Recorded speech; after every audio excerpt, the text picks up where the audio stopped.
Now I'm recording, okay. Okay guys, as I said, thank you so much for joining me guys, and I will start by reminding you of the course calendar, because I am following the course calendar. Today is the 25th. We were supposed to have an in-class debate, of course, but I did postpone this until the week after, until next week, because we had a holiday. So this week we were supposed to have the in-class debate, and the debate is all about money and happiness. Can money make us happy? Yes or no? Okay. So we will do the debate. We will have the debate, inshallah, next Sunday, next time I see you. So guys, please be prepared for that. Try to think of arguments for and against. Think of how money can make us happy, and think of how money does not make us happy. Okay, because you don't know which side I'm going to put you on. Okay, so next time I see you guys, next Sunday, inshallah, when I see you guys in class, we will have two sides. Depending on the number of students that I have in my class, and some of you are going to argue that yes, money can make us happy, and the other side they're going to argue that no, money cannot make us happy. And we're going to have a beautiful debate, inshallah, in class, where both sides talk and argue and discuss this topic together. Okay, so Unit 7 or Topic 7 is all about money and happiness, and we will do this, inshallah, next time I see you. Today, as I said, I did switch these two units together. So today we will talk about success and failure, and next time I see you, we'll have the debate, money and happiness. Okay, guys, we're almost at the end of the semester. We have we have like I think 2 classes left actually. So other than today's class, we will have a debate next week on Sunday, as I said. Also, guys, don't forget the audio recordings. You have 5 topics which are on LMS. All you have to do is record your thoughts and ideas for each topic. You save the file and then you upload the files on LMS. This is worth 10 marks, okay? And we're giving you, to be honest, we're giving you 10 marks for free. So don't forget to do this. The deadline is on the 4th of May. So not next Thursday, the one after, I believe. Yeah, 4th of May. So you have a lot of time, okay? And then our last class will be over here, somewhere over here. We're going to have the third and last in-class presentation. I believe you guys know what you're doing. Do you guys know what you're doing for your third presentation? No. Okay, if you don't know what you're doing... present an idea. Okay, let me just... Yeah, if you're not sure of what you're going to do, then let me just quickly remind you guys of what you need to do for your third and last in-class presentation, okay? I did talk about this in class last time, but I think some of you were absent. But anyway... this is your third and last in-class presentation. It's all about TED Talks, okay? I don't know if you guys are familiar with TED Talks, but a TED Talk or TED Talks are basically interesting short videos by regular average people discussing a very important idea or concept, okay? So TED basically is a platform that allows people to share interesting ideas with the world, okay? Actually, their slogan, if you want, is basically ideas worth spreading. Okay? So think of this question. Do you have an idea you want to share with the world? Okay, think about this question. Okay? And I'm going to give you 2 options. You guys are free to choose any option that you like. Okay? You can either go with the first one or you can go with the second one. The first option says, find any TED Talk video of your liking and discuss its importance and what you learned. Okay, so the first suggestion is you can basically go to YouTube, you can download the TED application and find any TED Talk video that you like. Remember, there are over 4,000 TED Talk videos, and TED Talk videos, you can find a TED Talk video about almost any topic imaginable. You can, if you like psychology, you will find TED Talks about psychology. If you like philosophy, history, religion, the world, how to be a more confident speaker, how to be a better human being, depression, mental health, whatever you care about, you will probably find a TED Talk video about it, okay? So go to YouTube, maybe find a video that is interesting to you, watch it, and then you will come to class and you will tell us exactly what you saw, what you learned from this video, and why you think this video is actually important, or why is this topic important, okay? So that's the first one. If you don't want to do this one, then you can do the second one. The second one says, discuss your own unique idea, theory, or thought that you want to share with the world. So imagine, you might have your own idea, you might have your own theory, you might have like your own unique idea or theory that you want to share with the world. and I will give you the freedom to do that if you wish to do so. Okay? If you don't want to do that, if you have no unique ideas or thoughts or concepts or theories you want to share with us, then you can always go for the first one. And guys, if you remember when we did the first presentation, the 7-day challenge, the video I showed you in class was actually a TED Talk video. The guy who talked about doing something new every single day, right? So if you don't know what I'm talking about, guys, after class, please check out TED Talk videos. Go to YouTube, write TED Talk, and just watch one TED Talk, and I think you will get the idea of what I'm talking about, okay? So yeah, you choose one of them. Doctor, Yes. when exactly gonna be the presentation? It's going to be, yeah, The week after. yeah, it's not, it's going to be week 13. So you guys are Sunday, so we'll do this inshallah on the 7th of May. So we have like 2 weeks. Exactly. For the final presentation. Exactly. Yeah, exactly. So we are today's what? Today's the 25th, right? Yes, we are 25th of April. We are over here at the moment, guys. Right? As I said, so today we'll talk about success and failure. Next week we will have the debate. And then the week after that, we will do it'll be our last class, inshallah. We will do the third presentation over there. Okay? So you have 2 weeks to prepare. It should be enough, inshallah. Hopefully you guys will have enough time. Yeah? And when it comes to assessing you guys, of course, we will give you marks based on ideas, passion, confidence, voice and fluency, and time management. Were you able to manage your time properly? Okay, so this is how you're going to be assessed. I like to tell students in advance so that you know exactly what you need to do. Okay, and of course, as always, learn from your previous presentations. If you check my blog, you will see that I actually have the marks for your first and second presentations on my blog with feedback. Okay, so if you want to learn from your previous presentation, you can go back and check my blog, and you can actually, work on your flaws, because we all have flaws. No one's perfect, especially when it comes to giving a presentation. So if you wish to improve, please check the feedback I gave you on my blog, and hopefully that will help you do or give a better presentation in the future. Okay, you can also watch YouTube videos of professional public speakers. You can join Toastmasters. You can check out their account on Instagram. They are, again, as I said before, they're like an international group of young, students and teachers who come together, and their purpose is to help students become more confident speakers. Okay, and of course, don't forget to practice. The more you practice, guys, the better you're going to be. Over here, I have just some short videos of professional public speakers. Again, the first two guys speaking are just hilarious. If you want to laugh, just check out the first two videos. And again, you can learn a lot from these people. Look at the way they move. Look at the way they speak. Look at the way they act on stage. And you can learn from these people. I'm not the only source of knowledge, as I said. You can learn from other students. You can learn from other people on YouTube, and so on and so forth. Okay. So this is worth 10% or 10 marks of the overall assessment. We'll do this in week 13, and as I said on the calendar, week 13 is from the 6th of May until the 11th of May. You guys are on Sunday. So Sunday, I believe, is the 7th of May. So this gives you, hopefully, inshallah, 2 weeks to prepare for this presentation, which should be enough. Okay, guys, if you have any issues or any problems, please do contact me. Please send me a message on LMS, and I will help you out. Okay? So that's what we have so far, guys. Yes, go ahead. I've talked to you before about the second presentation. You remember the time that I left the class because I had to go to my mom? Yeah, Hamad, yes. I told you about the second presentation because you were talking about like something unique to present, right? And I talked about the teleport, and that wasn't unique. I didn't know that you want something so unique. Yeah. So I had like 4 marks out of 10, and I talked to you that if I could redo my presentation, like to present something else, because the mark is so horrible. Yeah. Like I got 4. Is it fine if I present something else? You mean like to redo the presentation? Yeah. Second one. Redoing the presentation, Hamad, might not be possible, because the thing is, if I give you the chance, if I give you the chance to redo a presentation, I have to give everyone else a chance, or else it won't be fair for anybody for the rest. So is there any chance that you can give us like 5 extra marks, because we have to do something to get like 5 extra marks?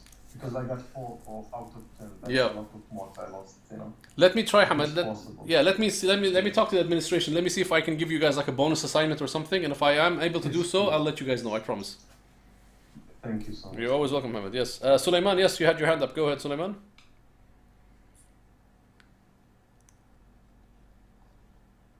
Suleiman, are you there?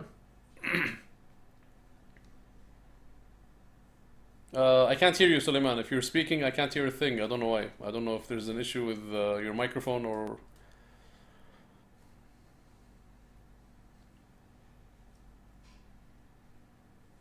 I still can't hear you, Suleiman. I don't know if you're trying to talk. I am not quite sure, but I cannot hear your voice at all.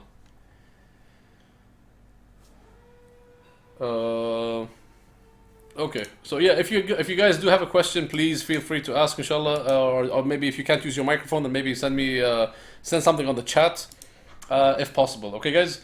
So for today's class, guys, as I said, we will talk about the eighth unit. The eighth unit is all about success and failure. Okay, I have some ideas I want to talk about very quickly, and then I will give you guys the chance to maybe share your thoughts with me. Okay. So guys, the first thing I want you guys to think about are these two terms. How would you define success and how would you define failure, right? Think about these two terms. Yes, guys, I want you to please raise your hand so that it's not chaotic, and then think of these two terms, right? Think of success and think of failure, and personally speaking, how would you define success and how would you define failure? Like in your eyes, what is success and what is failure? Let's hear from Mishari. Mishari, go ahead. Success means accomplishment. Accomplishment, you mean? Accomplishment? Yeah, this one. You صراحة you destroyed the word, Mishari. My second line. You mean accomplishments, right? Putting a plan and finishing it. Okay, great. So what have you accomplished, Mishari? When you think back to your life, what have you accomplished? I'm a human being, I accomplished learning from my mistakes. Okay, that's great. Not letting it go and slide. No, I learned from every mistake. That's good. Good job, Mishari. Very good. Yeah. Nice. I like. Yeah, go ahead, Mishari. Yeah, go ahead. No, I was just gonna say, I like what you're saying. Like Mishari says, I learn from every mistake, which is very important. Yeah. And failure is surrendering. So letting emotions overwhelm you and surrendering is my definition, my perspective on failure and success. So Mishari, as long as you don't surrender, then you are succeeding. Is that true? 100%. Nice. I like that. Or you are on the road and succeed. Oh, that's very nice. I like what Mishari said. Yeah, that makes sense. So Mishari is saying, as long as you don't surrender, guys, you are on the path to success, which is very nice if you think about it, guys, right? Because once you give up, then you failed. If you give up, then you failed. If you surrender, you failed. But if you don't surrender, if you keep fighting for what you want in life, you will eventually get there. That's nice. I like that. Thank you, Mishari. Let's hear from Hamad Bukhalaf. Hi, Doctor. Hi, Hamad. How are you? Well, thank you very much. I think success and failure are simply, if you want to do something and you succeeded in doing it, then you succeeded. And it could be something simple. It doesn't have to be some life-altering decision. Mm-hmm. It could be something as traveling. I mean, you want to travel, let's say, somewhere that's far away. Let's say Japan, for example. Yeah. Very high, expensive ticket. Okay, for a country cheap for when it comes to their products, but a very expensive ticket, and you really want to go, and you manage to save up money. You got money here and there, mom and pops help pitch in some money for you, Mm-hmm. and you manage to go. I think that is success by itself, even if it's not something big. Failure is if you want to put your mind into something and either you didn't do it, or you tried and did not get there, and you gave up, just like you said before. I think that's the greatest failure you can have. Not trying at all is the greatest failure you can ever achieve. That's my 2 cents. Nice, very nice. Thank you, Hamad, for your 2 cents. Yeah, I mean, I like what Hamad said. Yeah, thank you. Hamad said, not trying is failure. And that's so true, guys. Because if you don't try, how will you know? I had one student once come to my office and say, Mr. Farhan, I'll never be a good English speaker. I'll never be able to publish a book. I'm like, have you tried? He says, no. He said, no. So if you've never tried, how do you know? And you will never know the extent of your potential if you don't try. So again, I like Hamad's definition of failure. He says when you don't try something. That's why, guys, it's very important to because life is short. Let's be honest. And when you try to do something in life, then you discover how far you can go. Ahmed, go ahead. Yeah, I also agree with these two answers, and also, success is, a series of accomplishments, no matter, big or small accomplishment. And failure is, well, like you guys said, it's not trying as well. But at the same time, just failure is like, giving up and nothing to do, and doing nothing about it. You know what I mean? Just like giving up, basically. Not trying. Same answer. And success is a series of accomplishments, even if it has failures. You know what I mean? Nice. Yeah, thank you, Ahmed. That makes sense. Yeah. Yeah. So Ahmed said, So, I mean, yeah. Sorry. Go ahead. oh, I'm sorry. Failing is kind of a success of its own. You know why? Because you've accomplished new skills. You know what I mean? Trying, doing nothing is already a bad failure. True. You know what I mean? Just nothing itself is failure. You know what I mean? Nice. Yeah. And failure itself is success. Nice. Because you're accomplishing new skills. You know what I mean? Exactly. Yeah, thank you, Ahmed. That makes so much sense. Ahmed said basically failure is not really failure because you learn something on the way. So failure can be a form of success, as Ahmed mentioned, because when you fail, it's not really failure if you learn something. So if you might acquire skills, you might acquire knowledge. So by doing so, it's not truly a failure because you got something in return. You understand? So yeah, that makes sense, Ahmed. Thank you. Let's hear from Hamad Al-Jbelan. I'm sorry to interrupt. I'm so sorry to interrupt. Yes, Ahmed. I'm so sorry. Also one more thing. Like if you gain nothing, it's failure. Okay? Even failure, you gain something, so it is a form of success. Exactly.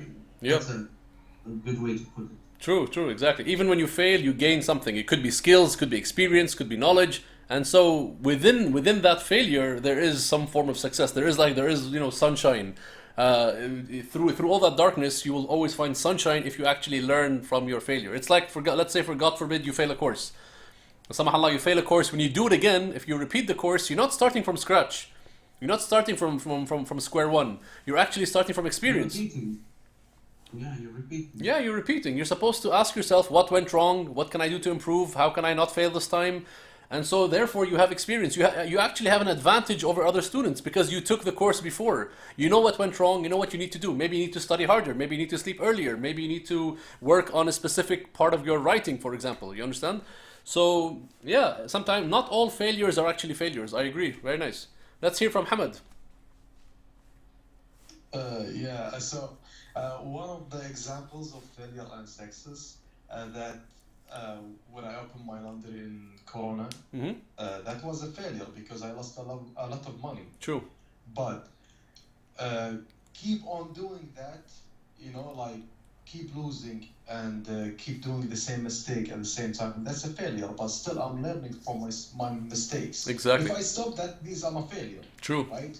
But I have to keep going and start doing more things to lead me to my success. Exactly. And there is a saying, it says, failure is a part of the process of success. People who avoid failure also avoid success. Nice. That's what. Yeah. That's very nice, Hamad. I like that. MashaAllah. Beautiful. Thank you. Thank you, Hamad. Yeah, so again, Hamad, if you guys remember in class, he told us about his laundry business that started, and then of course COVID came. So, sometimes in life, failure is going to happen to you, whether you like it or not. Sometimes it's not even like in your hands. So with Hamad's example and his laundry business, COVID, it wasn't like in his hands. COVID just happened. Unfortunately, it was a horrible timing for Hamad's business, but he learned something from that. I'm sure Hamad learned something from that, and if he plans on opening up another business, I am sure that Hamad will take his knowledge and his experience and his failures to his advantage. He will use those to actually build a better and bigger business, right? And guys, sometimes what really angers me sometimes, or really kind of really What I sometimes don't understand is that when students repeat a course over and over again, I had one student who told me, "Sir, Tikva, this is the third time I repeat the course. Can you please help me?" I'm like, "Habibi, okay, this is the third time you repeat a course. What changed this time? What changed? Right? Something has to change. If you fail in something, you must ask yourself, "طيب, what went wrong? What can I do this time to avoid failure?" And if nothing changes in you, then you're going to fail again. Because I think it was Einstein who once said, stupidity is doing the same thing over and over again and expecting different results. So if you do the same thing and you expect different results, I'm sorry to tell you that there's something wrong with your method. The only way to get different results is that if you change something in the way you're doing it. You have to learn something. You have to acquire new skills, acquire new knowledge for you to actually change so that you can actually succeed. But what happens most of the time is, unfortunately, that students, they fail a course, they take it again, but nothing changes. They have the same habits, they do exactly the same thing, and then they pray that they pass the course. It doesn't work this way. If you're repeating a course, you have to be honest with yourself. You have to take accountability. You have to say, what went wrong the first time? What can I do this time around? I don't want to fail again. I want to pass this time.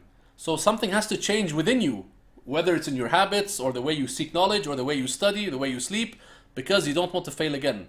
So it's always important, guys, to learn from your failures, because failure is like inevitable. It's going to happen to all of us. No one lives a life full of successes, and no one lives a life full of failures. Our lives are like a balance of both pros and cons, good and bad. So when you fail, it's important to ask yourself, what went wrong? How can I learn from this failure? Or how can I turn this failure into an advantage, or into like something which I can use that's going to help me reach my success? Let's hear from Abdullah. Abdullah, go ahead. Yes, success does mean you will do whatever it takes to succeed in something you want, and the failure is that mean you will put the excuse for yourself. I can't do that because of that. I can't help myself. Always excuse. Exactly. That is failure. That's true. Exactly. Very nice, Abdullah. Yes, as Abdullah said. Abdullah reminded me of a quote that says, when you truly care about something, you will always find a way to do it. If that thing is not important, you will always find an excuse. Think about that. If something is important in your life, guys, you will always find a way to achieve that, to get to that. But if it's not important, you will always find the roof. You will always find an excuse. Wallah, it's too hot. Wallah, the teacher did this. Wallah, I wasn't in the mood, and so on and so forth. So if something is important, you will always find a way to achieve it. And if something's not important, you will always find an excuse. Let's hear from Fawaz. Fawaz, go ahead. Hello. I think it's also important to realize that success is something you work towards. A lot of people expect these days instant gratification. Like they try to learn a language, and they expect to be fluent in 2 days. Or they open a business and they expect to be millionaires Yeah. right away. That's When that doesn't happen, they feel like failure. No, it doesn't happen right away. You know. exactly. Good point, Fawaz. Yeah.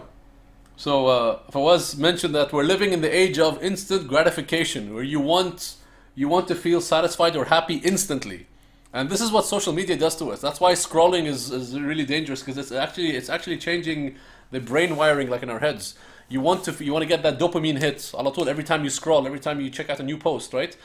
And it's the same thing as Fawaz mentioned with like learning a language or like opening up a new business. You open a new business, you expect to make millions in the first couple of weeks. It doesn't. Sometimes a business might actually lose money in the first couple of weeks or even couple of years, but then eventually you might actually start making money.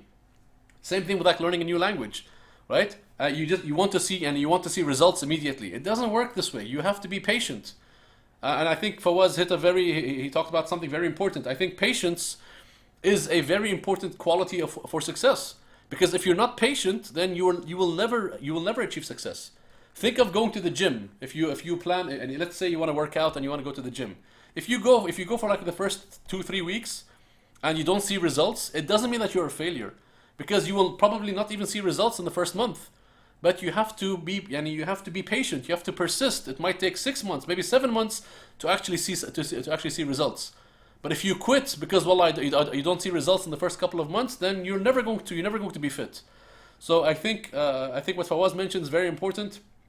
I think patience is a very important quality if you wish to achieve success, right? So yeah, I like the definitions that you guys gave me, right? It says here we are all successful in one way or another. How are you successful? Just for the sake of time, I will just skip this question. I want to actually talk about the other question, which I think is much more interesting.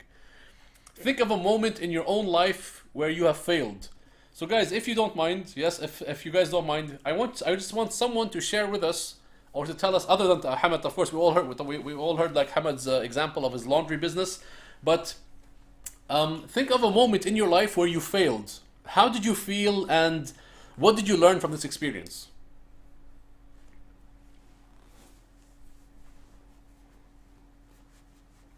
Who can give us an example from their own lives? Yes, Ahmed. Okay, well, I hope this answer is kind of relatable to the question, but I mean, when my kidney failed, I guess that does consider as a failure to take care of my kidney. Just I realized that that the world meant like give me a very very clear message that appreciate the thing that you hold most until it's gone. You know what I mean? Yeah. So like it made me appreciate everything in life. It made me even appreciate the days I had when I was younger before my kidney failed. Yeah. Yeah, and so it just made me appreciate life more. True. Even though I went through bad stuff, you know what I mean? So just basically the whole, it's just appreciation. Love people, be nice to other people, because you never know what will happen to you, and True. like just the world made so much sense. Yeah. I don't know if this is age, but like it could possibly be age, but also this experience, like in the early days of dialysis, what they say. I think they say, pain is the worst friend, but the best teacher. That's true. I think. Yeah. Good point, Ahmed. Exactly. Yeah. So as Ahmed mentioned, sometimes pain is the best teacher. Sometimes failure is the best teacher, because when you fail or when you experience pain, you learn how to live. It's a bit ironic that like sometimes we have to have something like a disaster has to happen in our lives for us to actually learn to learn something important in life. I mean, we don't really appreciate our health until something happens to our health. We don't really appreciate our wealth until we are broke. We don't really appreciate the people in our lives until we unfortunately lose them. So sometimes in life, when you fail, or if you lose someone you love, or when something bad happens to you, you start to appreciate life in a better way somehow. Like you start to see the value of life. And I think that's why life is very interesting. Life is beautiful because it's not going to stay forever. Like we're not going to live forever. I mean, you understand? I don't want to turn this into like some dark session, but life is beautiful because it is not permanent. And when it's not permanent, you find beauty in that. You find beauty in the temporary. I mean, imagine a real flower versus a plastic flower. A real flower is more beautiful because you know that it's going to fade, it's going to wilt, it's going to die. Whereas a plastic flower is going to be there for God knows how many years, but it's going to outlast the real flower. And there's no beauty in that. The beauty is in the real flower, because you know that one day the real flower will not be there for us, right? It's not going to be there. Now, guys, when you think of the word success, what comes to mind? Just think of maybe a few words that come to your mind when you think of success. What words come to mind when you think of success? Yes, Hamad? Money. Money. Did you say money, Yes. Hamad? Yes, money. So, It comes with success. but do you think, Hamad, that all rich people are successful people? Yes, they are. Really? If they are not yes, if they are not successful, they won't have money. And if you don't have money, you won't be successful. That's what I think. That's my point of view. Okay, but can you be successful without having a lot of money? That depends on the things that you're gonna do. Like for example, if you are a painter, okay, you can be successful, but you're not gonna have a lot of money. But for example, if you opened up a business and that led you to success, that means that you will have a lot of money. Mm-hmm. And once you have a lot of money, you will have that adrenaline that tells you you have achieved something. So you will keep going doing a lot of other things to have a lot of money. you know, because you already have that, what do you call it, taste of successful, you know. Okay. So Hamad is arguing that there is a correlation between success and money. He says that it is possible to be successful without having a lot of money, but he says when you are successful, the money comes. Okay, some of you might disagree with that, but we'll see. We'll see what you guys say. Let's hear from Nasser. Nasser, go ahead. Hello, Victor. I think happy family it is successful for me. Nice. My family have a good life and better health. I think that's successful for me. Yeah, that's one form of success. Exactly. Maybe having a healthy family, having a good family. That's a very good example of success. Because what's the point of having millions if you're having issues at home and you can't live with your wife or husband, and you have kids who are like drug dealers? Then what's the point of all that money? So yeah, good point, Nasser. Will do the money if you are lonely in your life. Yeah. I think that's a miserable life, not a healthy life or a good life. True. Yeah, exactly. What's the point of having millions, as Nasser said, if you're just lonely by yourself? I mean, if you have a huge mansion and you're living by yourself and no one loves you, and you have no family, no one who loves you, no kids, then what is the point of having that much money, right? Yeah, good point, Nasser. Let's hear from Abdullah. Yes, I think to be famous, if you have a famous, that means you are a success in your life. So if you have success, that means you will be famous some point in your life. What about, can you be successful, Abdullah, without being famous? I don't think so, because if you have success in your life, everyone will follow you. Everyone want to be a friend of you. Everyone want to talk to you. I think that. Okay, Abdullah, let me ask you this question. Are you successful as a human being? For my life, not yet. Okay, but what if, let's say that, okay, are you like a successful son, for example? Yes. Okay, are you famous? Between my family, yes. Okay. So Abdullah is famous in his family. Okay. Okay. So again, fame and fortune. I think Hamad mentioned this. We talked about money. So guys, think about this. So again, Hamad mentioned having money. Abdullah mentioned being famous. So do you guys think that wallah, having fame and having money are actually good measures for success? Okay, some of you are going to say yes, some of you are going to say no. Abdullah believes that if you are successful, then you will become famous. Okay, some people might say you can be successful without becoming famous. There are many successful people who are not famous, because remember, the media, they can shed light on whoever they want. They can point to the camera and say, look at this guy, right? But again, and also, not all famous people are successful. Keep that in mind. Not everyone you see on TV is actually successful, right? There are, for example, serial killers who are extremely famous, but they are not successful, right? Let's hear from Muhammad Ajmi. Yes, you said like what the word come to your mind when you hear successful? It's come in my mind power. Like if you have let's say a high technology job and high financial situation. Okay. That's successful. I want to reach. But what if you don't have? What if you're not financially, and you don't make a lot of money? Can you not be successful, Muhammad? I think for myself, I think no, you will not be successful. Okay, so you agree with Hamad. Hamad said the more successful you are, the more money you make. You agree with Hamad, right, Hamad?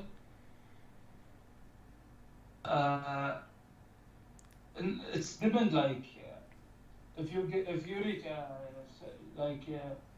but still not only the money. I not measure the success with only the money. I say like more power, like more high how can I say it? High Position, you mean? Like a high position in a job? yeah, like a respectful job and with a respectful way to make money, because there is people like doesn't make money but not in legal stuff or something. That's not success. But can't you have, for example, Muhammad, can't you have like a guy who doesn't have a very prestigious job, but he's successful in that job? But he doesn't make good money. Yes, there is. I see people like that, but for me, I would say money is important to be successful. Okay. Okay. So I think Muhammad and Hamad have a similar view when it comes to success. They believe that it's important to make money, and Muhammad also adds it's important to have a prestigious job or prestigious, let's say, position in your job for you to be successful. Okay, that's your point of view, Muhammad. Yeah, thank you for that. Let's hear from Hassan.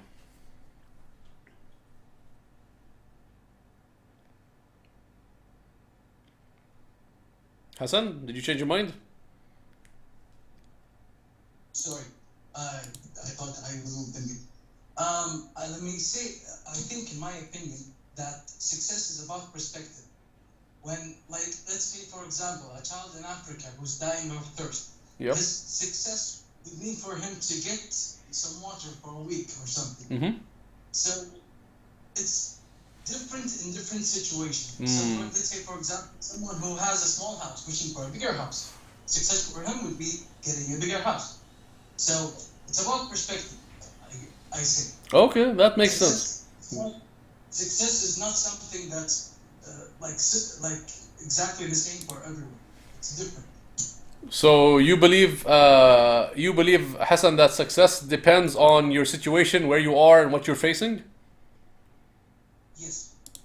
Okay, that makes sense. Yeah. Okay, Hassan, makes sense. Yeah. I mean, success for one person could be, as Hassan mentioned, maybe getting water, because the village, if you're living in a village and you have no water, maybe just getting water could be a form of success. And for someone else, it could be opening up your own business. Even students, when you ask students, for some people, when they get a D, they celebrate. Allahu Akbar, I got a D. Oh my God, yes, success. And a D for other people could be a failure. If someone gets a D, sometimes you'll find two students who both got a D. One of them is laughing and jumping up in joy, and the other person is crying. One of them is celebrating, he got a D, and the other person is crying because they got a D.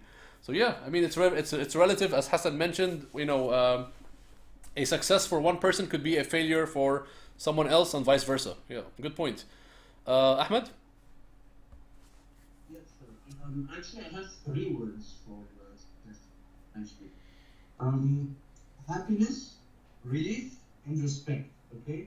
Now, happiness is because not only that success makes you happy, it makes the people around you, close to you, or people who love you happy, and that's something that needs to be accomplished in life. Because this is the only way you can be successful. Having a good track record. Not only, Okay. You know what I mean? Yeah. And for relief, I guess because you're successful. You just arrived to this successful finish line. And you're just so relieved that you're so successful that you can basically do anything in life. Because you already got the experience. You know what I mean? And respect. Respect. You have to make people like you. And that's successful on its own. More successful than having money, millions of dollars, if anything, because in millions of dollars, people can, get away from you because all you care about is the money. You just don't care about people's well-being. Respect is more valuable than money, which I believe. Okay, Say Ahmed. what you want, honestly. Yeah. Yes, sir. Ahmed, can you be successful and can you be someone who is not respected but yet be successful? No, you have to have respect. Respect comes with success. Okay. Honestly. Okay. So yeah, these are yeah. Go ahead, Ahmed. I mean, respect is the number one thing in life, because life is hard, Life is tough all over, You can't just go to someone and just disrespect him for no apparent reason. I mean, what if he's, going through a hardship, You know what I mean? Okay. That's interesting, yeah. So guys, yeah. Yeah. So respect, now of course, I'm not saying that, money is, respect is valuable than money. I'm just saying that money can ruin, like 90% of the chance, money will ruin you. But Okay. respect, like 100% of the chance, will make you. You know what I Okay. mean? Yeah. Interesting. So, guys, yeah, think about the words that Ahmed mentioned and also the words that came before. Guys, think of respect, think of happiness, think of fame, and think of money. Is there a correlation? Is there like a relationship between fame, money, respect, happiness, and success? Very, very interesting questions. I don't even think we're gonna have enough time to discuss all of these, but just think about them in your head. Let's hear from Abdurrahman. Abdurrahman, go ahead. Yeah, no, hi. Concerning what I heard from my colleague here, Yep. I figured out that the succession is like the satisfaction feeling of perfectly achieving a goal or a challenge I put to myself. Hmm. So, success for you, Abdurrahman, is achieving a goal that you put for yourself. Is that true? Yeah, exactly. Okay, that's true. Yeah, exactly. One form of success, as Abdurrahman mentioned, is that when you put a goal and you actually achieve it, this is actually a form of success, right? That's nice. Fawaz? Yes, I think it's different from everyone. What you value in life, you know. Some people value money, some people value family. As long as you're satisfied with what you've done, Hmm. that's success for me. So, when it comes to your personal life, Fawaz, what do you value? What is success for you, for example? For me, you know, I want people, for example, to have good memories when they think of me Okay. when I die, or you know, I also want kids someday, maybe. I just want to leave a good impression in the world. I see. Okay. Yeah, that's nice, Fawaz. So yeah, Fawaz is talking about being remembered for doing something, for being a good for being a good human being. He wants people to remember him for having a positive attitude, for leaving an impression. I mean, Fawaz, so far you're doing a good job in our class. Thank you. You're welcome. Yes, Ahmed. Yeah, that's exactly my point. You know, with respect. You know what I mean? Having good impression on, people. I want people to think a good memory about me. That's True. why. Yeah. Like if you just care about money, people will forget you. You know what I mean? Yeah, makes sense.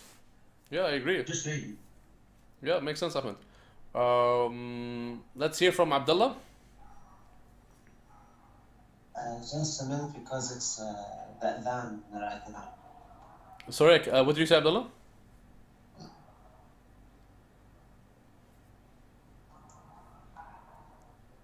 Mr. Farhan, can you hear me? Yeah, I can hear you, Abdullah. Yeah, if you can hear me, I will talk. Yeah, go ahead, Abdullah. Um, for me, I studied for 2 years in the medical college, Okay.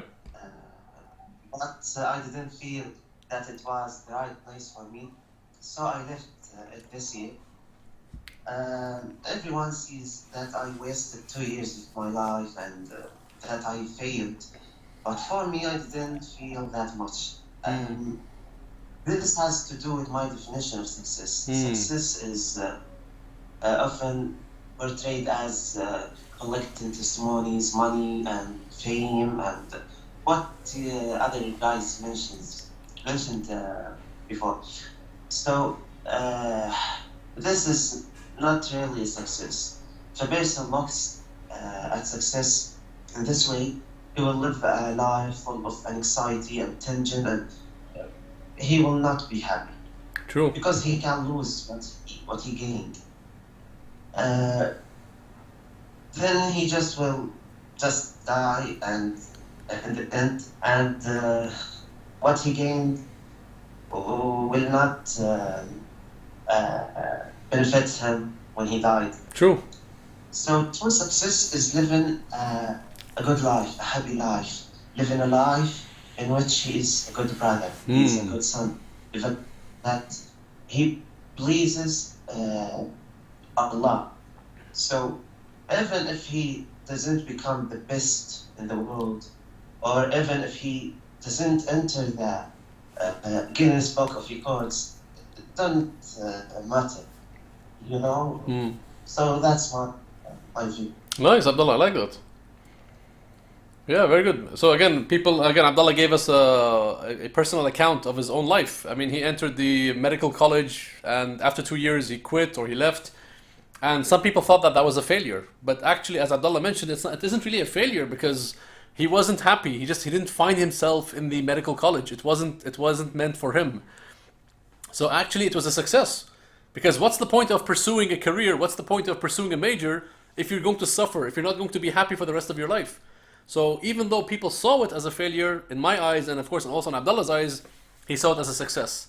Because guys, let's be honest, there are millions of students who unfortunately they are forced or they're like pressured to study a certain major, and then they graduate and then they continue, they have a career in that major and they hate their lives.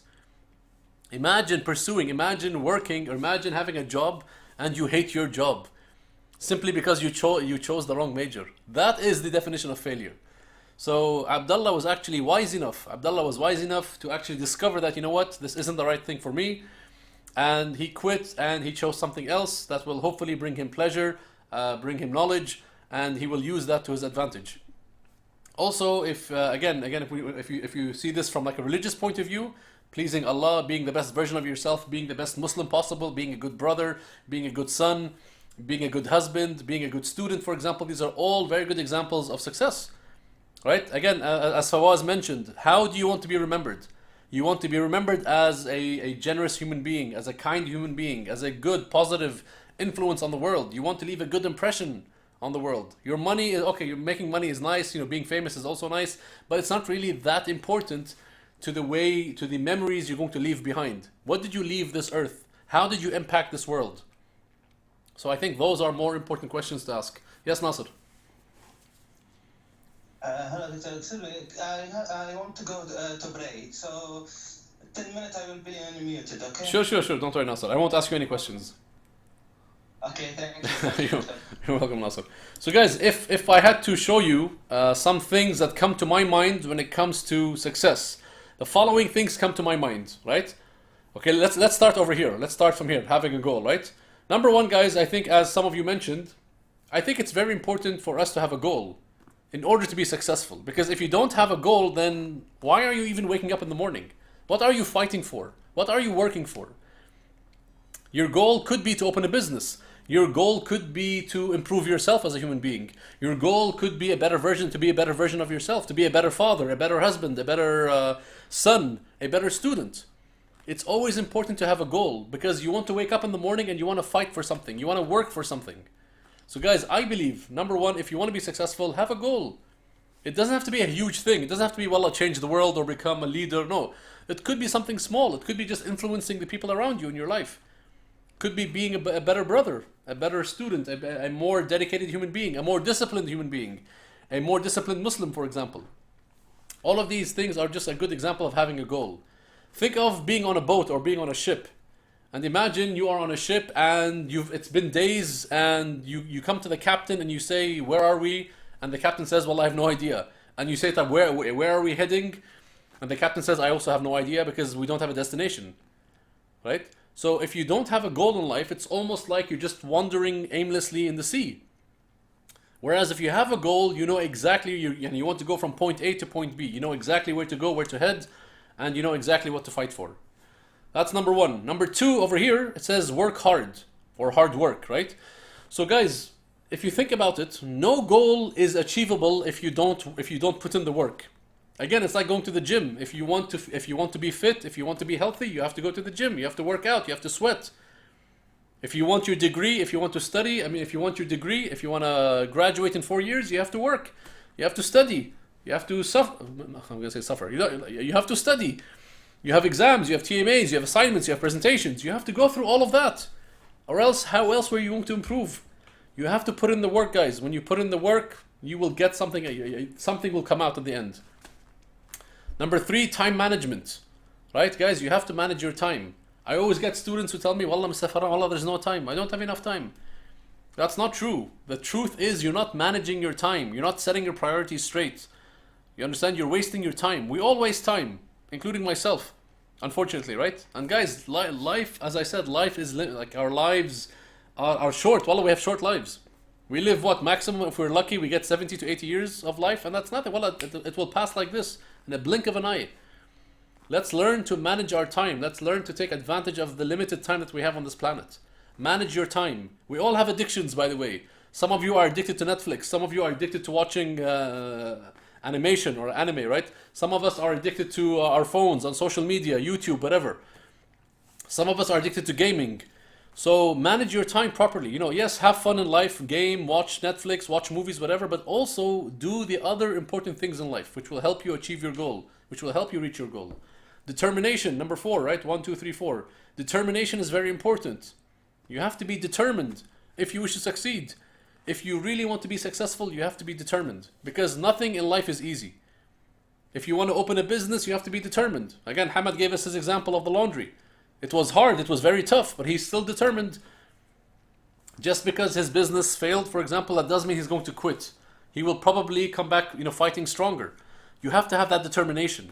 You have to have that fire in your belly.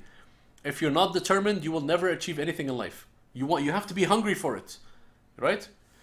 Number 5, master important skills. Ask yourself, to reach your goal, what skills do you need? For example, if you want to be a teacher, what are some of the important skills that you need that are going to help you reach your goal? Maybe speaking in public. Maybe you will need to learn how to speak. You will need to learn how to be confident. You will need to learn how to deal with people. All of those are very important skills which you will need to master in order to be a teacher. Whatever your goal is, you don't have to be a teacher. Whether it's opening up a business or becoming a better version of yourself, ask yourself, what skills do I need that are going to help me reach my goal? Okay? Number 6, do what you love. Okay, this is also very, very important. Because if you don't do what you love, you're going to end up hating your life. You're going to end up hating your major. You're going to end up hating your job. It's very important to do what you love. Because if you do what you love, you will eventually be successful in it. Right? It's almost like you're having fun. You're not really working anymore. That's why I tell you guys, before you join a major, before you join a club, before you take on a career, ask yourself, do you really enjoy what you're doing? Because if you enjoy it, you will actually, and you will thrive in it. But if you hate what you're doing, you will not be motivated to actually work. Right? Number 7, have a positive attitude. Right? Remember guys, life isn't easy. You will obviously face, setbacks, and you will have obstacles on the way. So you have to maintain a positive attitude if you wish to succeed. Again, it's like opening up a restaurant or a business. It won't be easy in the beginning. You might actually be losing money in the beginning. But you have to maintain a positive attitude if you wish to succeed. And last but not least, as someone mentioned before, patience. Right? I think it was Fawaz who mentioned this, right? Patience. You need to be patient. Again, you will not make millions just like in 1 week. You will not achieve your goals maybe tomorrow, after tomorrow. You have to be patient. Right? In Allah ma sabirin, God is with the patient. When you are patient, you will get something in return. It's like learning a new language again. Same thing. With your English language, you might be frustrated, Mr. Farhan, I can't learn a language. Be patient. Work on yourself. Do a bit every single day. If you want to be a better speaker, speak to someone in English every single day. I only see you 2 hours a week, which is nothing. If you want to be a better speaker, try speaking in English. Do a bit every single day. It's like brushing your teeth, right? Brushing your teeth once in your lifetime will not do anything, but brushing your teeth every night before you go to bed, 2 to 3 minutes every single day is going to keep your teeth healthy. Be patient, and eventually you will get there, right? Guys, can anyone describe this picture? Look at this picture. Can anyone describe this picture? I'm going to put it again on your screens. It says success, what people think it looks like, and then success, what it really looks like. Does anyone know what this means? Can I answer? Yes, Hamid, go ahead. So what people think of success is that something easy to accomplish. That is not true. If you want to have success, you will have to go through failure. So once you fail 2-3 times in a row, you will have the success. And for example, let's say that everything is easy. That won't give you the happiness that you think that you will have. But if you fail and then success, you will have that joy, that happiness. True. Yeah. Yeah, good point, Hamid. Exactly. So Hamid says, when you fail, you will learn how to succeed, because you will not. You will not understand the beauty of success until you have failed, right? And how can you celebrate success if you've never tasted failure? It's only when you taste failure, then you will actually enjoy the sweetness of success. Let's hear from Hamid. Hamid Fahad. Yes, sir. in the first one, like directly to success, I was thinking my life gonna be like that. Like you should wait something, then you're gonna be already success. Until my uncle told me like nothing gonna come to you if you not go step by step. So the like right one is like step by step. So Exactly.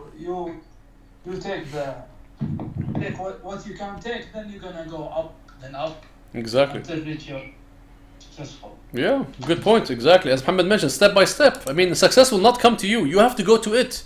You can't just sit at home and say, Allah, success, please come to me. Ya Allah, please send me success. No, you have to work for success. You have to work. You have to go to it. It won't come to you. If you don't move, if you don't go to it, it will never come to you. You have to put in the work. You have to do something, and then it will come to you. Yeah, good point, Muhammad. Let's hear from Ahmed. Ahmed, go ahead. People, can I see the picture, please? Yeah, sure. Yeah, thank you. All right, so the success, what people it looks like, people, I think they have, lack of failure, lack of experience, lack of patience, lack of any doing. That's what they think. You know what I mean? Doing something great. The second one, people who already have the experience. People who already are okay with the complications of success. You know what I mean? Yeah. Exactly. Yeah. Exactly. That's how people should think. People should expect failure. They should expect impatience. They should. I think what do they call it? Get patience. You know what I mean? They have to have the ability to be patient. True. And they have to take that route. They True. shouldn't think that it's easy. Because nothing in life is easy. That's so true. Yeah. Again, as Ahmed said, nothing in life is easy. Exactly. Don't expect to have an easy life where you go from point A to point B. Khalas, everything's good. No, life looks more like this. It looks more like the picture on the right, where this is it's a more realistic image of what success looks like. Because on your path to success, you will face obstacles, you will face troubles, you will face disasters sometimes. But again, if you're determined enough, you always Yeah, sorry, sir, I interrupted you. And I'm not only talking about the educational aspect. I'm talking about the life aspect as well. True. Exactly. Yeah. This applies to life as well. Very good. Exactly. So what Ahmed was saying is that this doesn't only apply to your education and let's say your like years in AOU or getting a degree. It also applies to everything in life if you think about it. Yeah. Good point, Ahmed. Yeah, for example, I'm so sorry to interrupt you, but I also have one more thing to say. Yep. For example, when God challenges you, in a religious aspect, in a religious point, when God challenges you, that's not failure. That's just, you have to go through this, okay? And it's like some people said, it's not failure. It's just something you have to go through. That's part of the road in being successful. You know what I mean? Exactly. You have to go through this so you can be successful. That's true. You know what I mean? Yeah, makes sense. Exactly, guys. So think about it. As Ahmed also mentioned, from like a religious point of view, God will test you. I mean, life is a test. So God will give you tests to see how you're going to react. Yeah, good point, Ahmed. Let's hear from Mishari. Excuse me, doctor. Oh, I'm sorry. Sorry, who's this? Doctor, this is Hamid. Oh, Hamid, yes, go ahead. A guy named Muhammad in our class, he told me to tell you that he can't make it to the class because he's out with his family.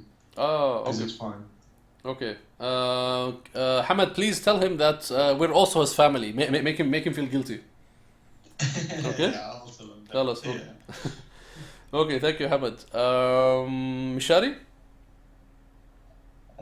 Yes, the picture on the right is more realistic to me because the road for success is like a desert and you have a salon, and you have to figure out. Mishari, I love your examples. Yeah, and learn which sand is softer than the other, which one you can pass. So it's tough. You Yeah, have to be mentally tough. Yeah, it's more realistic on the right side. it's more realistic. Are you a mechanic, Shadi? Well, I know, but yeah, I know. شوية. Okay, so yeah, as Mshadi said, yeah, the picture on the right is more realistic. It's a better version. This is what life is all about. This is what you see on TV. When you see someone successful, you just assume, wallah, they're lucky. They were born with a golden spoon in their mouth. Wallah, they were very lucky. But in reality, when you see someone successful, this person probably struggled. This person probably had to go through hell and back, right? Let's say, for example, again, let's say you see someone who has a successful restaurant. You're like, oh, mashallah, you're so lucky. You were born into the right family, and you have a lot of money, and you have a successful restaurant. But this person probably failed like 2, 3 times before he actually opened this restaurant. So again, success is not easy, right? People assume that it's from point A. It's like a one straight line, from point A to point B. Whereas in reality, it's very messy, right? And because of this messiness, you gain knowledge, you gain experience. And again, that's why sometimes people say failure is the first step towards success. If you wish to succeed, fail first. Let's hear from Hamad Abu Khalaf. Hey, Doctor. I think the first picture, the one on the left, is definitely someone doing something shady or illegal. Okay? But this is what it's very attractive to people. I mean, let's say one day you're driving a 5,000 kg car, and then the next day you're driving a 50,000 kg car. Okay, that is an impossibility. Even in banks, they are automatically considered for money laundering. I mean, you can't go from 5,000 to 15 in a day. True.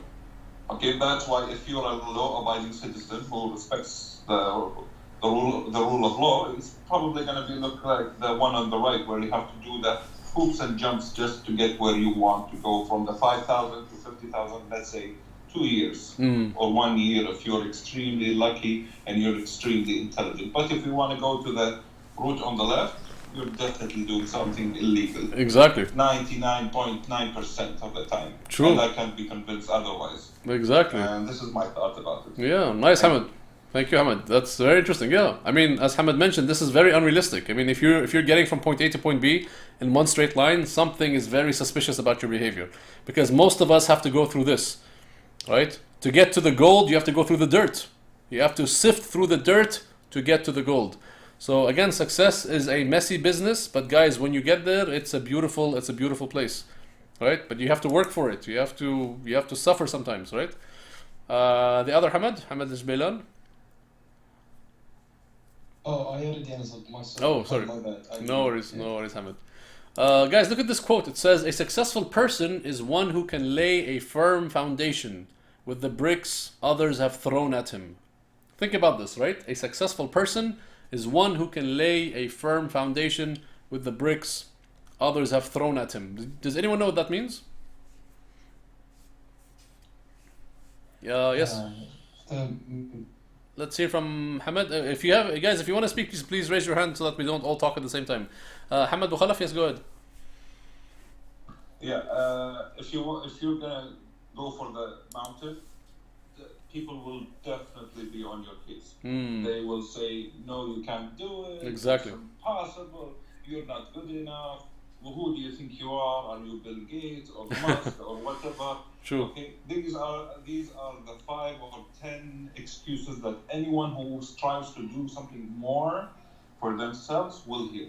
That's so. No matter who you are, even if you are already born rich, your parents are rich, and you want to be richer. For example, your father is a millionaire. You want to strive for that B status, okay, that billionaire status.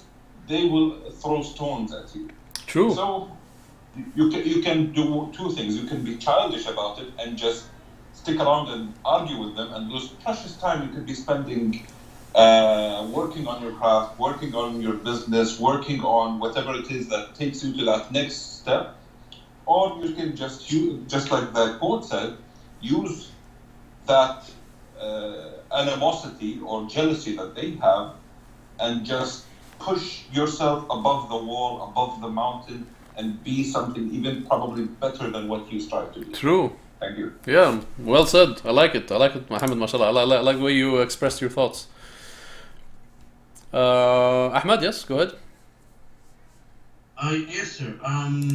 So basically, I think that a successful person who can lay a firm foundation with bricks thrown at him. I think that people like the person who is successful uses the negative comments from people around him, like, oh my God, you're useless, you're not going to be anything in life.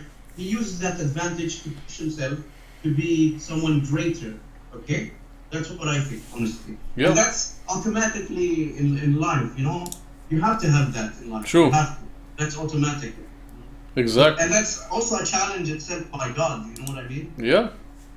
That's what I think. Yeah, good point, Ahmed. Exactly.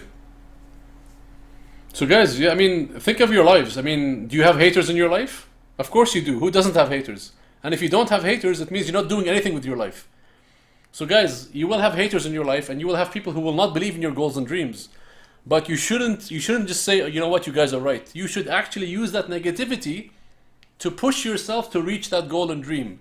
Because it doesn't matter who they are. If you tell your parents, if you tell your siblings, even sometimes your best friends, if you tell them I'm going to open up a business, or I'm going to start my own application, or I'm going to be a teacher, or I want to do this and that, they're going to tell you, who do you think you are? You open a business, yeah, Ammi, you are always a failure. You will always have haters, you will always have someone who will not believe in you. And generally speaking, unfortunately, a lot of these people are actually people who are close to us. Family members, cousins, brothers, siblings, parents even sometimes. Right? Sometimes even teachers might be toxic and might tell you, Habibi, you will never achieve anything, don't worry, right? But you cannot believe these people, because at the end of the day, what they say to you is only an opinion. It's not a fact. Don't let people's opinions of you define you. They're not defining qualities, they're only opinions. So if people don't believe in your goals and dreams, if people try to bring you down, don't listen to them, but use that negativity to actually inspire you. You understand? If someone says you can't achieve a goal or you can't do this or that, tell them, just give me some time, I'll show you. I'll prove you wrong. And nothing is more satisfying than actually proving your haters wrong. When someone says you can't do something and then you achieve it, oh my goodness, that's amazing. I was actually reading a book once, and you know how sometimes when you read a book in the beginning, they have like a dedication. They dedicate the book to somebody. Usually people dedicate the books to, parents, loved ones, wife or husband or your children, whatever, right? There was a book once written by, I believe, a Kuwaiti guy. And he dedicated his book to his Arabic teacher, because his Arabic teacher told him, you will never publish your own book. SubhanAllah, look at that. His Arabic teacher in his school, he told him, Habibi, you will never publish your own book. So when this writer eventually published his own book, he's like, I dedicate this book to my wonderful Arabic teacher who never believed in me. SubhanAllah. What a beautiful revenge. You understand? As some of you said in the beginning of the class, the only way to guarantee failure is to never try at all. I think it was Hamad who mentioned this. The only way to guarantee failure is to never try at all, or actually to give up. Because guys, if you don't try, how will you know? How will you know what you're actually capable of if you don't actually try? Right? Think about it, guys. You guys have a lot of potential. God created you for a reason. You have a purpose on this planet. But if you don't put your potential to good use, you're just wasting your time. You're wasting your potential. There's a movie I once saw called The Bronx Tale. It's a beautiful movie. I highly recommend it. It's called The Bronx Tale. And one of the most powerful lines in that movie was a father was giving advice to his son, and he said, the saddest thing in life is wasted talent. The saddest thing in life is wasted talent. How many of us are actually wasting our talents? How many of us are wasting our potential?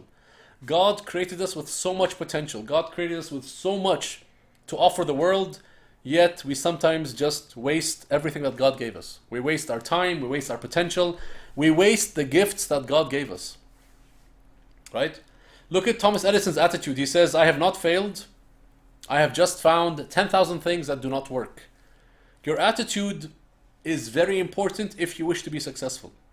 Right? If you're negative and you try to find faults in everything, you will probably have a hard time succeeding. Whereas if you say, you know what, I haven't failed, I have learned, I have gained experience, this is a good mindset to have. This is a good skill to have. Because when you have that mindset, when you have that attitude, you are more likely going to reach success. Yeah? Look at this quote, for example. It says, "Many of life's failures are people who did not realize how close they were to success when they gave up." Imagine you're chasing a goal or dream, and imagine you give up after some time.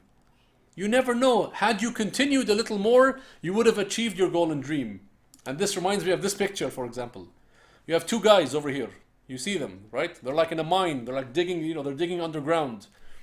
And you can tell from their body language, this guy over here, the one on the bottom, he has given up. Yet if he had continued just a bit more, he would have reached his goal of finding the gold mine or the diamond mine, right? Whereas this guy over here, he seems determined. He's going to go all the way through. He's going to push all the way through. So sometimes, guys, when you give up on your dreams, you never know how close you were. Had you pushed on a little more, had you just been a bit more persistent, a bit more determined, you would have reached your goal, right? This is very important. This is something that I think was brought up. I think Ahmed mentioned something about happiness. But guys, think of this. It says success is not the key to happiness.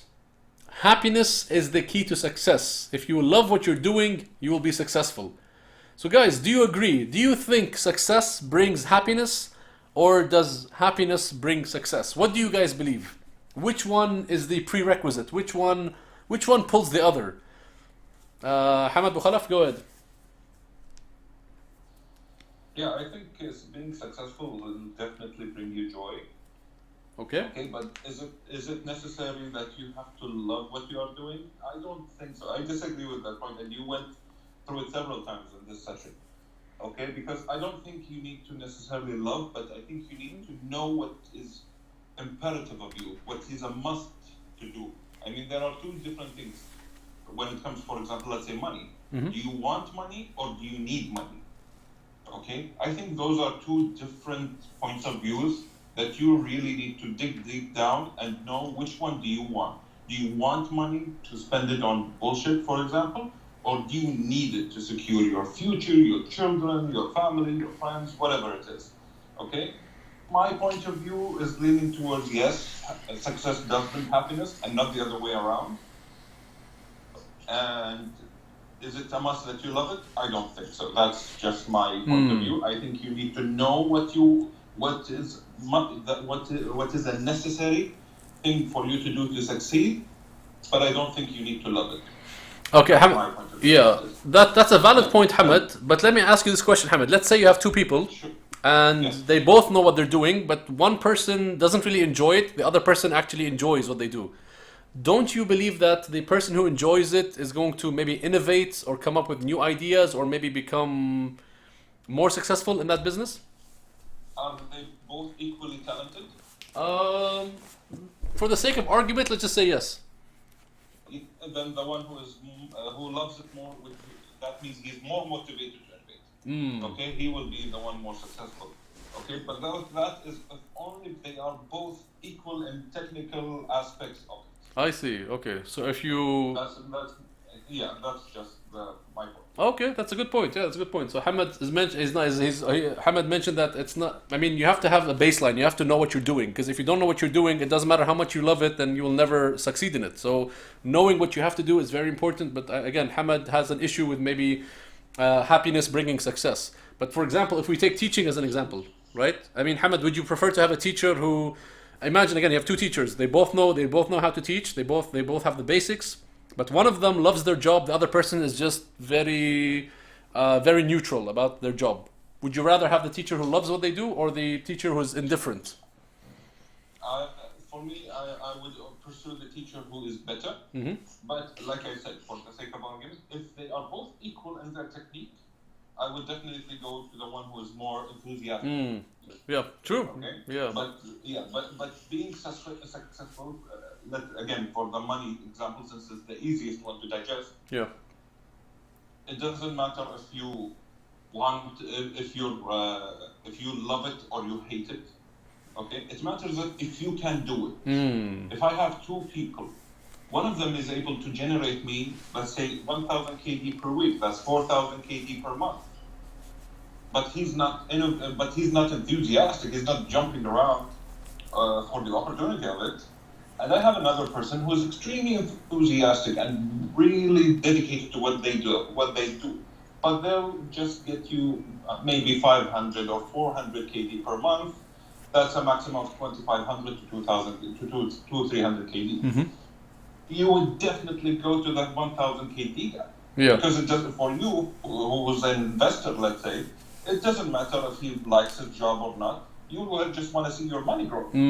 So would you care if he loves his job or not? No, because in the end, as an investor, you want to care about the end result. Exactly. So that's my point about it.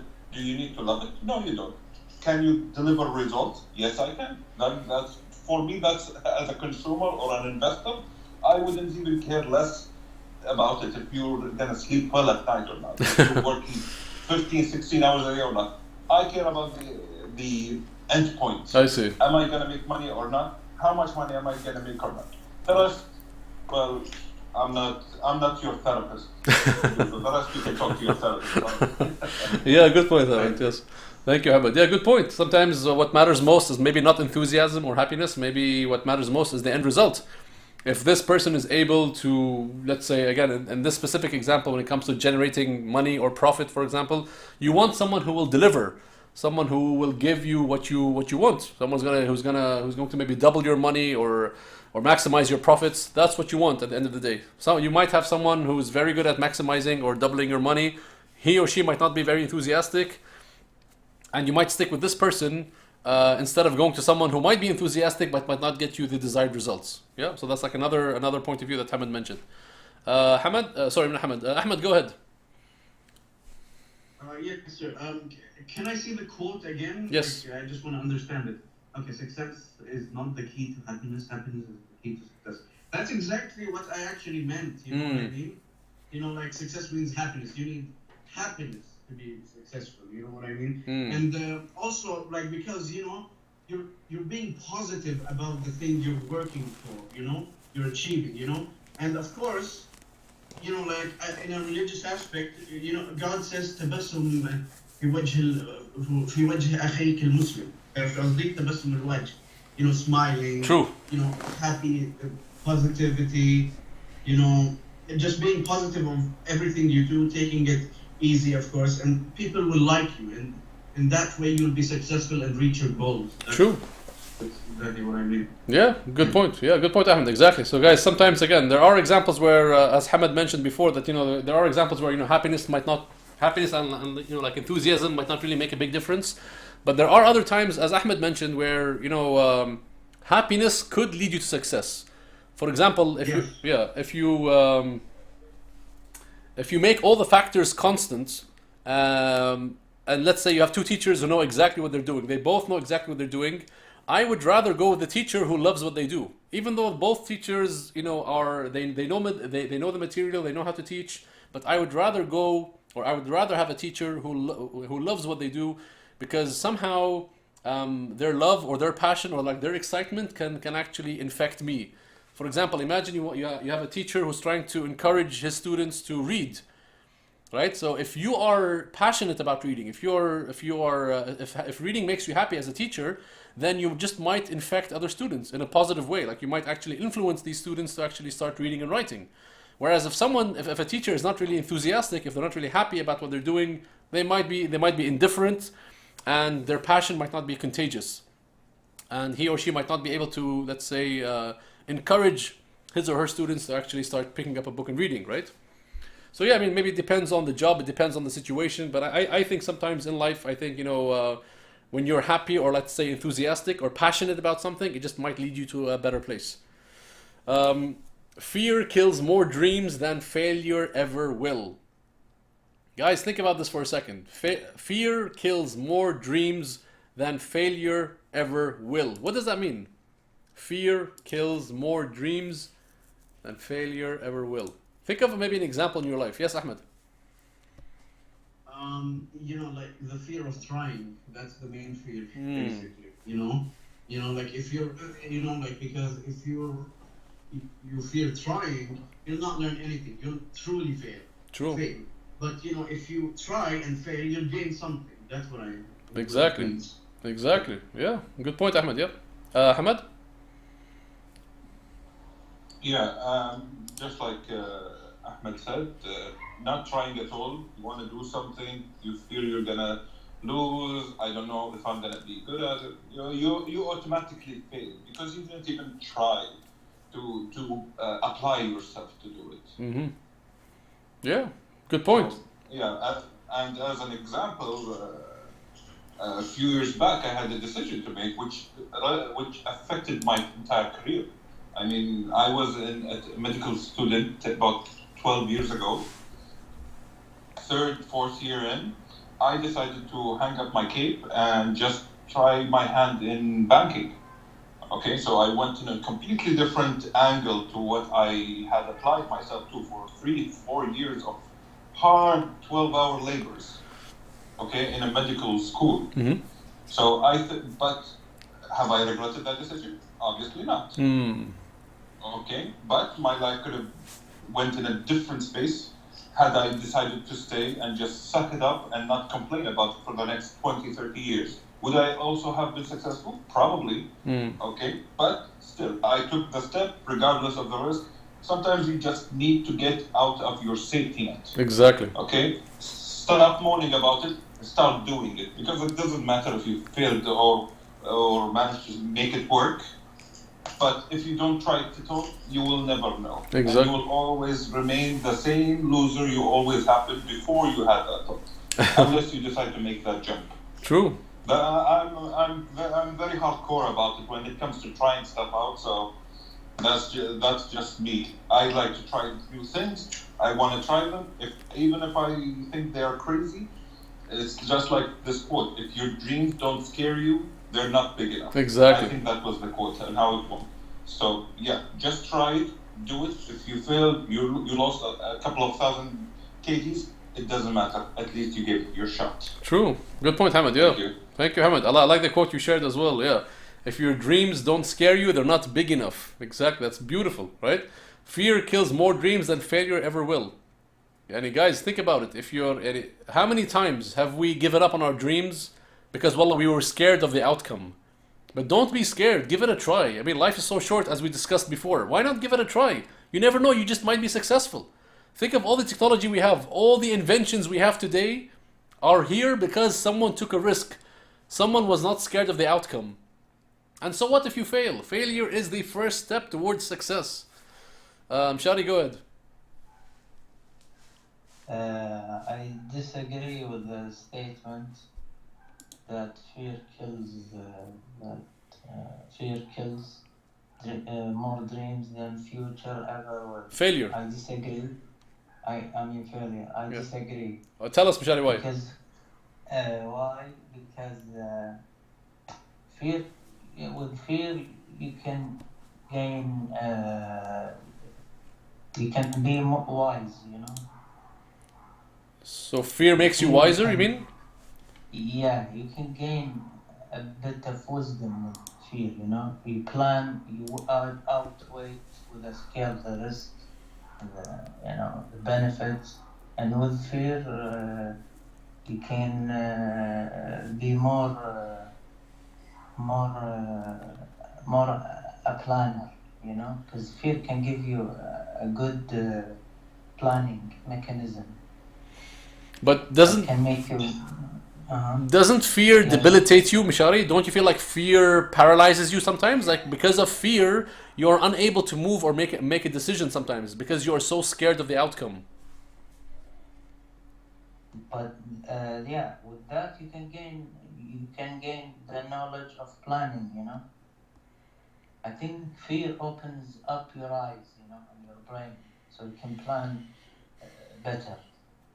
Okay, let's imagine, Mishari, that you have a business, or let's say you want to invent something, right? Okay. How many inventions went uninvented, Mishari, because the inventor was scared that his invention will not be successful or no one's going to buy it?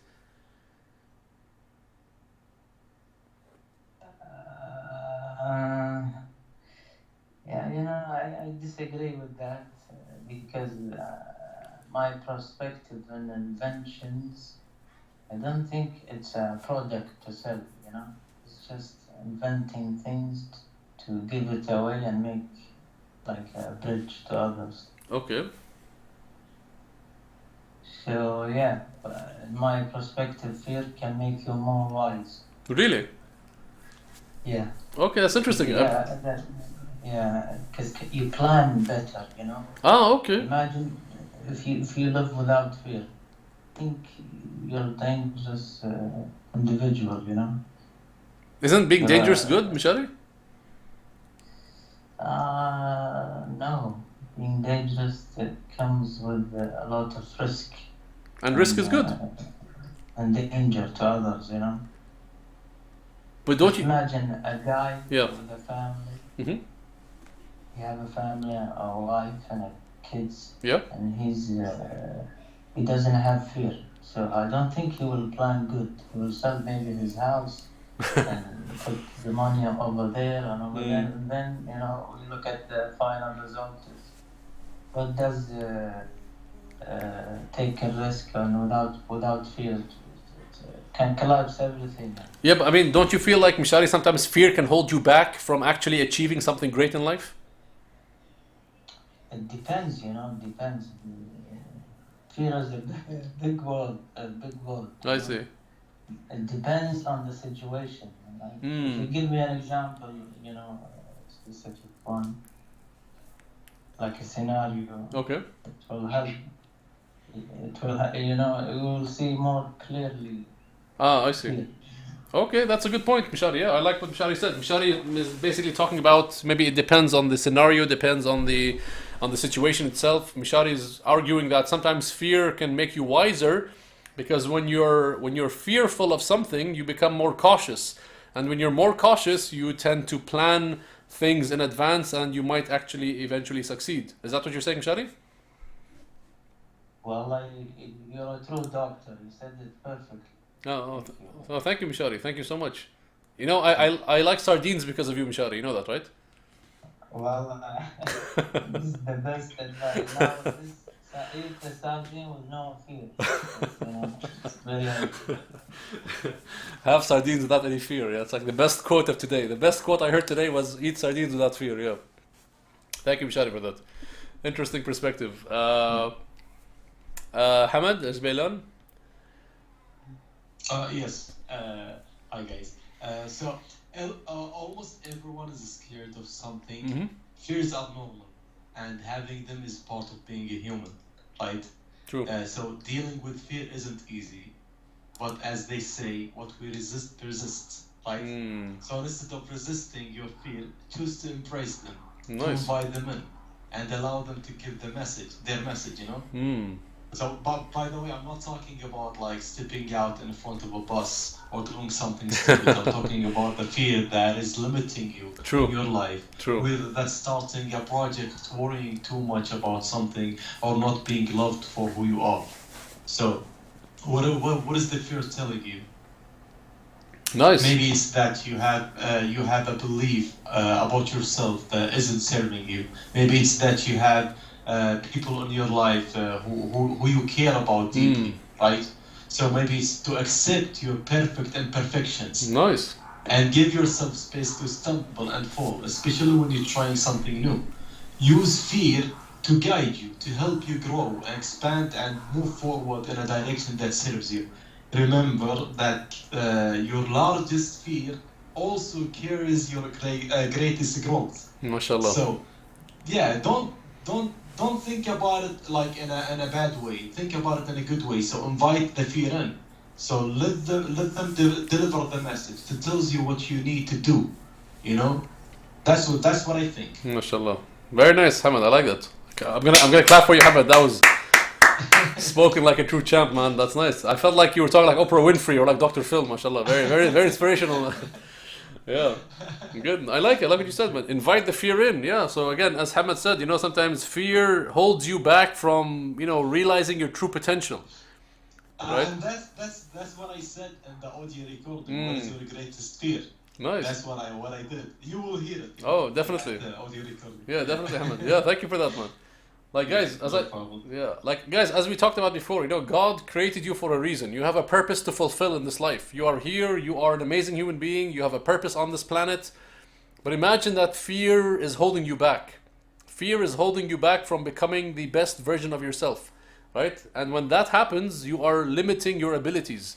Yani you are capable of giving so much more. You are capable of doing so much more, yet you are letting fear take control of you. Taban, we're not talking about, obviously, as Hamad mentioned, we're not talking about, jumping in front of a bus or doing something stupid. We're talking about, when it comes to potential, when it comes to your abilities, and so on and so forth, right? Sometimes we limit ourselves. We think that, wallah, this is our limit, when in reality, we can actually push ourselves further.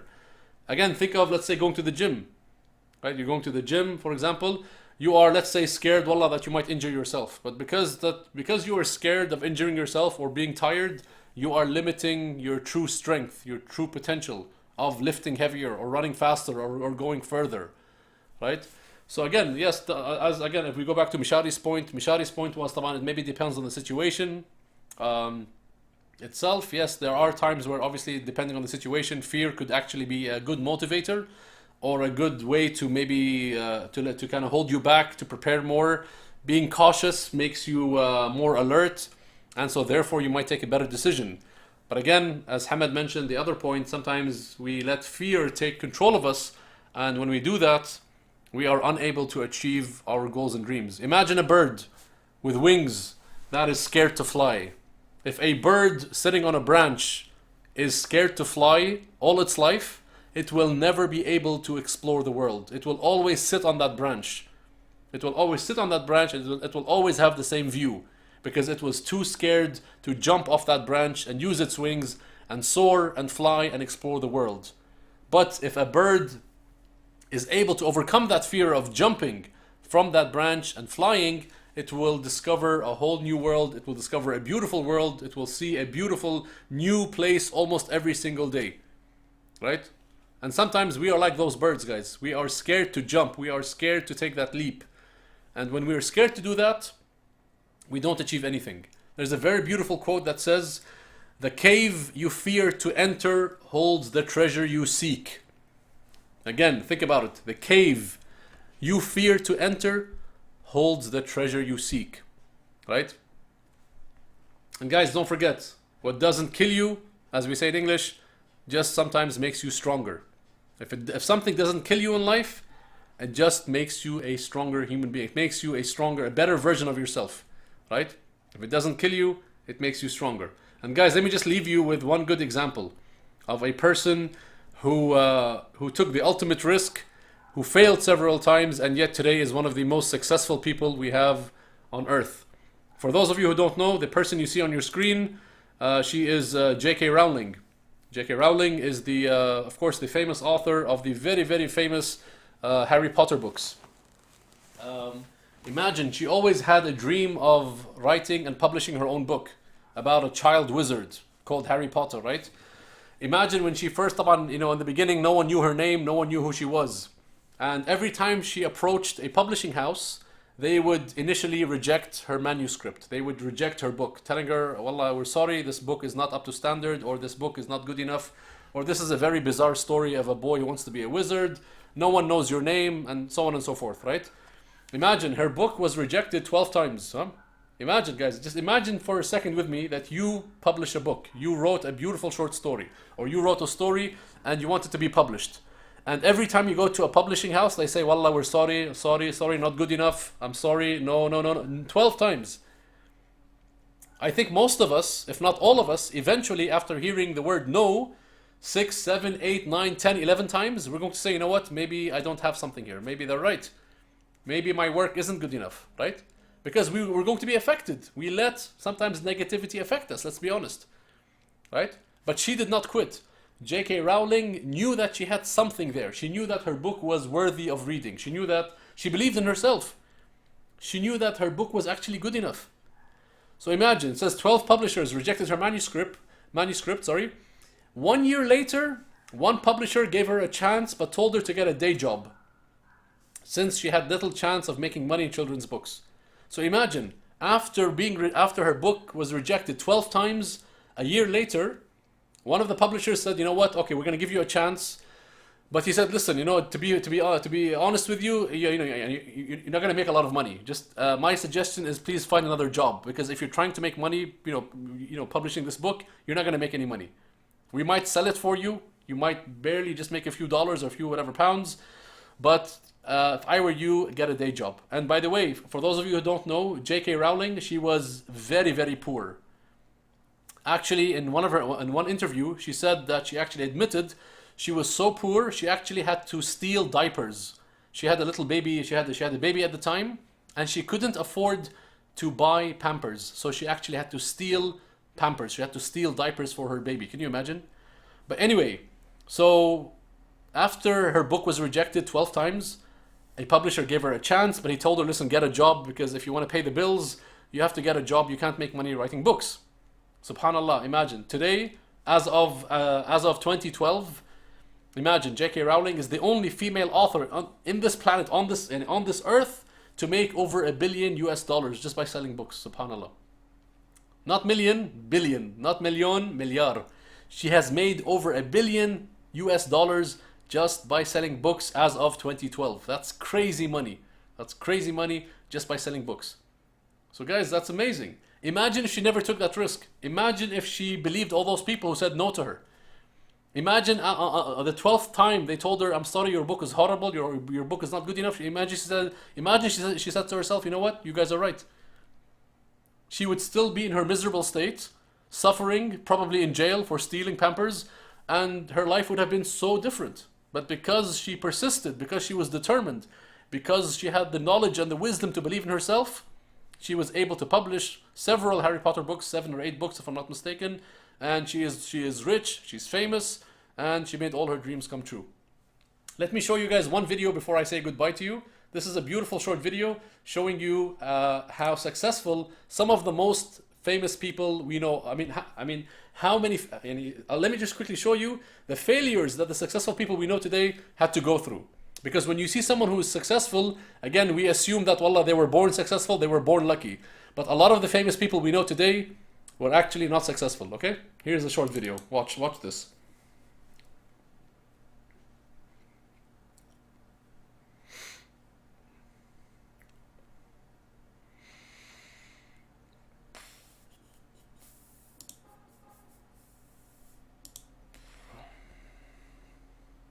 Can you guys confirm you can hear the audio before I continue? Let me just, when the video starts, can someone just please confirm that you can hear the audio, okay? Okay.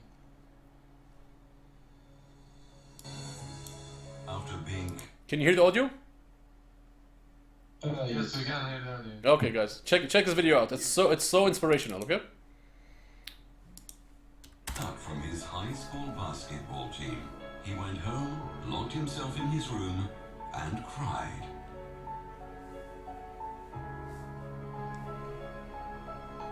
He wasn't able to speak until he was almost 4 years old, and his teachers said he would never amount to much.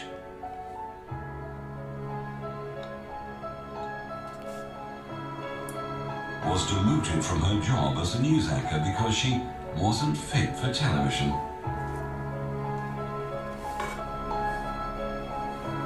Fired from a newspaper for lacking imagination and having no original ideas.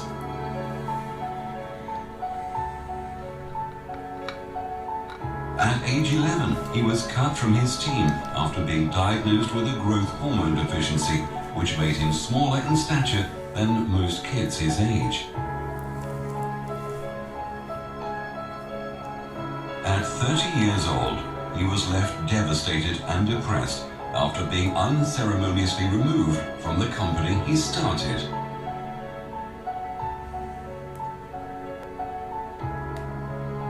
A high school dropout whose personal struggles with drugs and poverty culminated in an unsuccessful suicide attempt.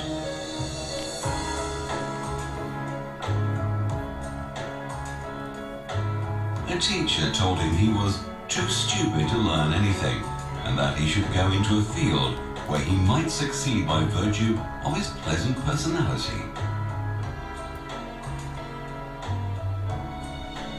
Rejected by Decca recording studios, who said, "We don't like their sound, they have no future in show business."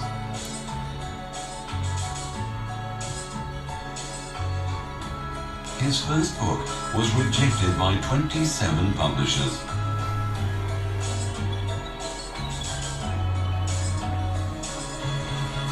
His fiancée died, failed in business, had a nervous breakdown, and was defeated in 8 elections.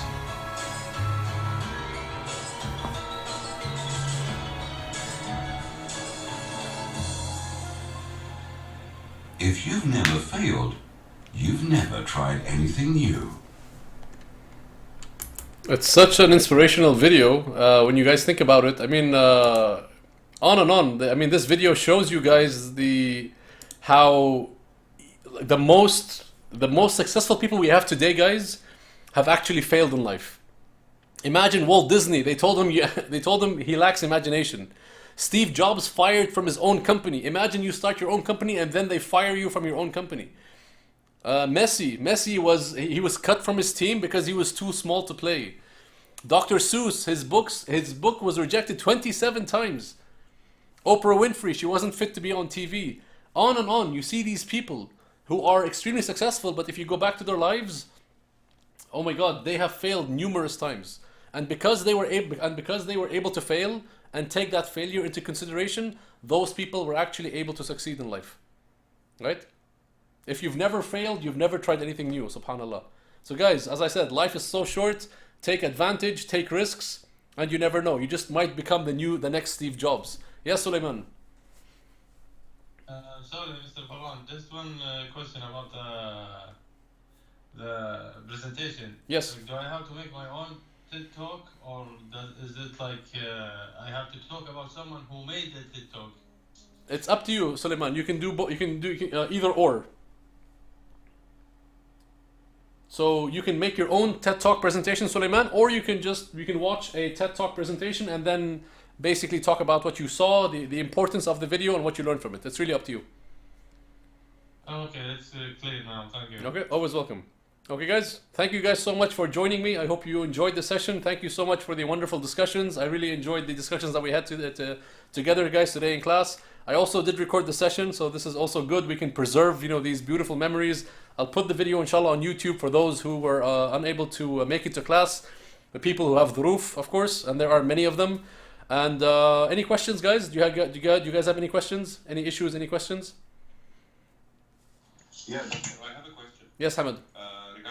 Regarding the debate, Mm-hmm. when is it going to happen? And number two, what about the subjects related to the debate? Are they going to be random, or is it something that we have to prepare beforehand? Okay. Thank you. Thank you, Hamid. Good question. So, guys, if you remember, the debate is going to happen next week. So I switched Unit 8 with Unit 7, obviously, because for the debate, we have to do it in class. And obviously, I did not see you today in class. I saw you online. So today we talked about success and failure. We did this over here. Next week, inshallah, next time I see you, and next Sunday, guys, we will have the in-class debate. Now, what is the debate going to be about? The debate is going to be about money and happiness. Okay, Hamad? So we're going to talk about money and happiness. We're going to have two groups. One group is going to argue that yes, money can make you happy, and the other group is going to discuss, or they're going to argue that no, money cannot make you happy. That's it. Okay, Hamad? Got it. Thank you. Excuse me. Yes? So that's a free 5 marks. Yes, exactly, Hamad. Just by discussing, yeah. Exactly. So there are 5 marks for the debate, and of course all of you will have to speak in class because I need to give you marks for the debate. And basically, guys, I will give you marks based on 2 things. Number 1, the strength of your arguments, and how logical and how strong are your arguments. And number 2, I'm going to see whether I want to see the passion and the conviction in your voice. When you have a debate, you have to be convinced of what you're talking about. The way you speak is also very important. So just take those 2 things into consideration before you come to class, inshallah, on Sunday. Okay, number 1, how strong and logical are your arguments? And number 2, is there conviction? Is there passion? Is there enthusiasm in your voice when you when you speak? Because those 2 things are very important if you wish to win an argument. If you wish to win a debate, you actually have to have those 2 things. And the people who don't participate, the people who are witnessing the debate, I will ask them, in your opinion, which group won? Do you think group A or group B, for example? Remember, we're going to have two sides. One side is going to argue that yes, money can make us happy. The other side are going to argue, no, money cannot make us happy. And the ones witnessing this debate are going to tell us, in their opinion, which group was more successful. And this will happen, inshallah, next Sunday, this coming Sunday. Okay, guys? So if I were you right now, think of some of the arguments and prepare some arguments in your head or write them down, bring them with you to class, inshallah. Think of what you can argue. What can you say? If someone tells you, Allah, money cannot make me happy, prove it. How can you respond? Or if someone says, Allah, money can make me happy, have you ever seen someone who owns a Lamborghini who's sad? Have you ever seen someone cry? You understand? Things like that. So prepare your arguments, your counter arguments, because in class you will not know which side I'm going to put you on. I'm going to surprise you on Sunday. I might say, Wallah, Hamad, you're going to be, Wallah, money can make us happy. Ahmed is the other way around. Fahad could be with Hamad. For example, Abdul Rahman could be on the other side. So my advice is prepare arguments for both sides so that when you come to class and I put you in one of the groups, you guys will be ready. Okay, guys? Okay, doctor. Yep. Thank you, guys. Thank you, doctor. Always welcome, guys. Thank you, guys. So much, doctor. Always welcome, guys. You too, guys. This was really fun for me. I hope you enjoyed it. Thank you, guys, for coming. And inshallah, I will see you on Sunday, guys. If you have no more questions, you're free to leave. Thank you, guys. Thank you. Thank you, guys. Take care.